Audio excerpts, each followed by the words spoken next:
Hello, good morning সকলকে। চলে এসেছি আবার নতুন কিছু নিয়ে তোমাদের সাথে। তো সেদিন ছিল ভ্যালেন্টাইন্স ডে। তো আমি বোনকে দিয়ে দিলাম চকলেট অ্যান্ড গোলাপ।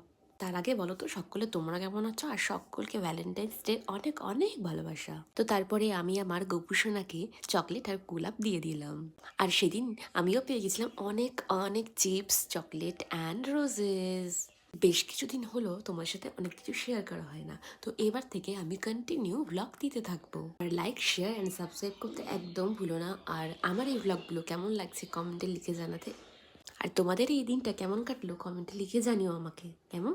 তো সেদিন সকালবেলা চলে গেছিলাম, আমার একটু কাজ ছিল। চারিদিকে কুয়াশা ঘেরা এত সুন্দর পরিবেশ, কিছুই আর বলার মতো নয়। পরিবেশের এই এত সুন্দর দৃশ্য বহুদিন পর উপভোগ করলাম। ঠান্ডাটা অত না থাকলেও কুয়াশাটা ছিল অত্যাধিক বেশি।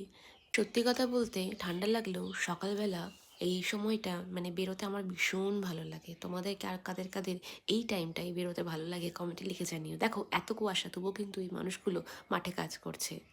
আমাদের যেটা কষ্টের মনে হয় অনেক মানুষের সেটা রুজি রোজগার। সত্যি কথা বলতে সমতলে থেকে পাহাড়ের একটা ফিল দিচ্ছিল এখানে। আমি যাচ্ছিলাম পড়াতে, তো সেই সময় কিছু ক্লিপস তুলে রেখেছিলাম, সেটাই তোমাদের সাথে শেয়ার করে নিলাম। আর আমাকে যদি বলা হয় তোমার স্কুটি বা সাইকেলের মধ্যে কোনটা বেশি চালাতে ভালো লাগে, আমি তো সবসময় প্রেফার করি সাইকেল, কারণ আমার সাইকেল চালাতে ভীষণ ভালো লাগে। আমাদের এখানকার মা মন্দির দেখো, দেখে নাও, সকলে প্রণাম করে নাও মাকে। শীতকাল তো প্রায় চলেই গেল। শীতকালের কত কত মেমোরিজ রয়ে গেল আমাদের সাথে।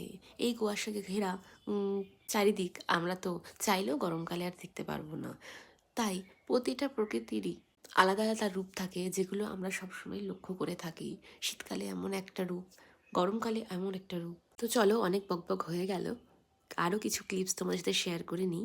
তো সেদিন বেসিক্যালি গেছিলাম সকালবেলাতে কিছু ফটোশ্যুট করার জন্য।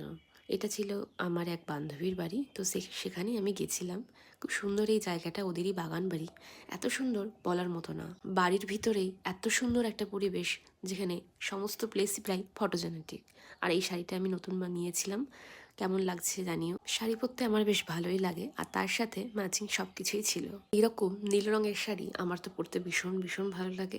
আর শাড়ি পরবো, ফটো তুলবো না, এটা তো হতেই পারে না। ফটোর সাথে সাথে আমি কিছু ভিডিও ক্লিপসও নিয়ে নিয়েছিলাম তোমাদের সাথে শেয়ার করার জন্য।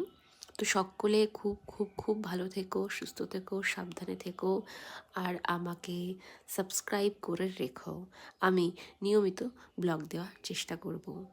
তো চলো, আজ এখানেই কমপ্লিট। দেখা হচ্ছে নেক্সট কোন ব্লগে। Tata, by. আর আস্তে আমার গোপুসোনাকেও তোমরা দেখে নাও। Tata, bye bye. আবার দেখা হবে অন্য